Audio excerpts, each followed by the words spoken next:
Rani शारंधा part 7 and 8।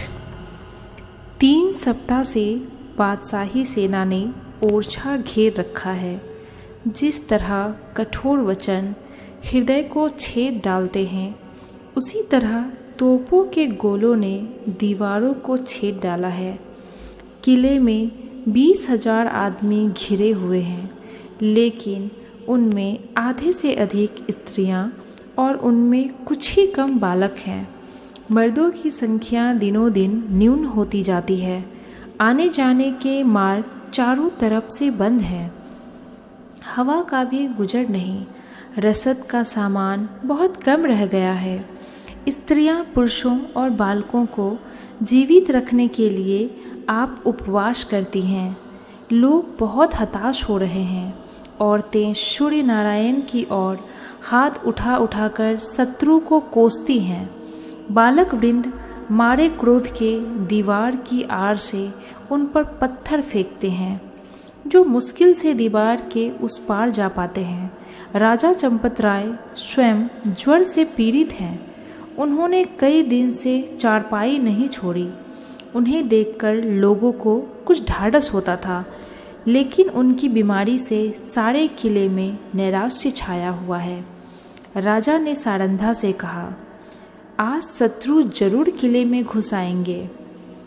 Sarandha, ईश्वर न करे कि इन आंखों से वह दिन देखना पड़े। राजा, मुझे बड़ी चिंता इन अनाथ स्त्रियों और बालकों की है। गेहूं के साथ यह घुन भी पिस जाएंगे। सारंधा, हम लोग यहाँ से निकल जाएं तो कैसा?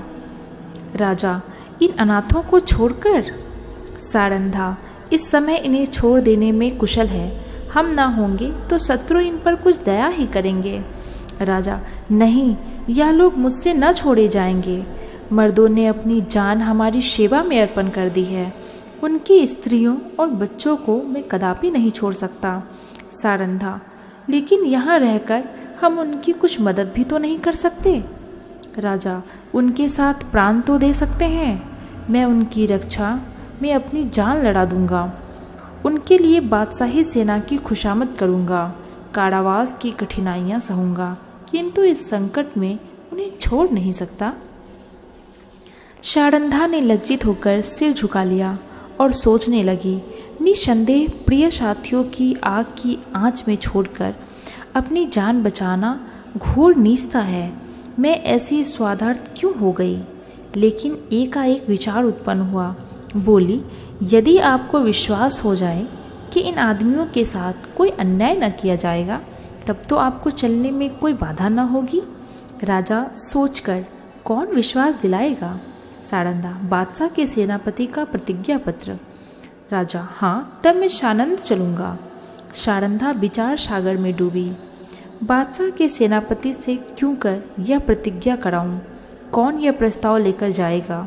और निर्दयी ऐसी प्रतिज्ञा करने ही क्यों लगे? उन्हें तो अपने विजय की पूरी आशा है।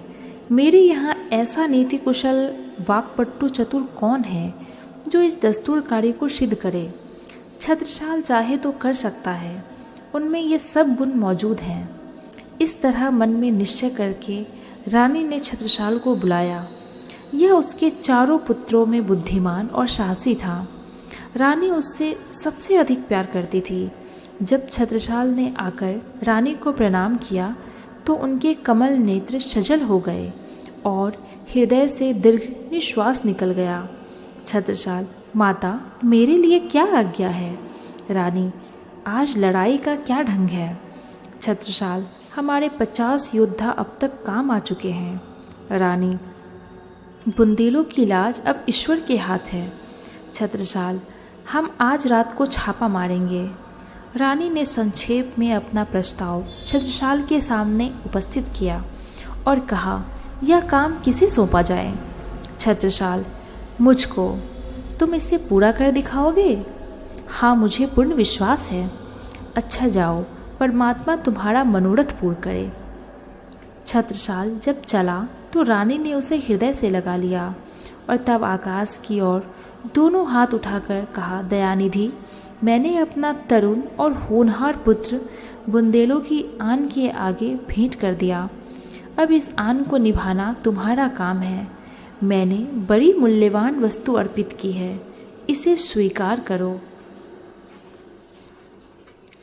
दूसरे दिन प्रातःकाल सारंधा स्नान करके थाल में पूजा की सामग्री लिए मंदिर को चली।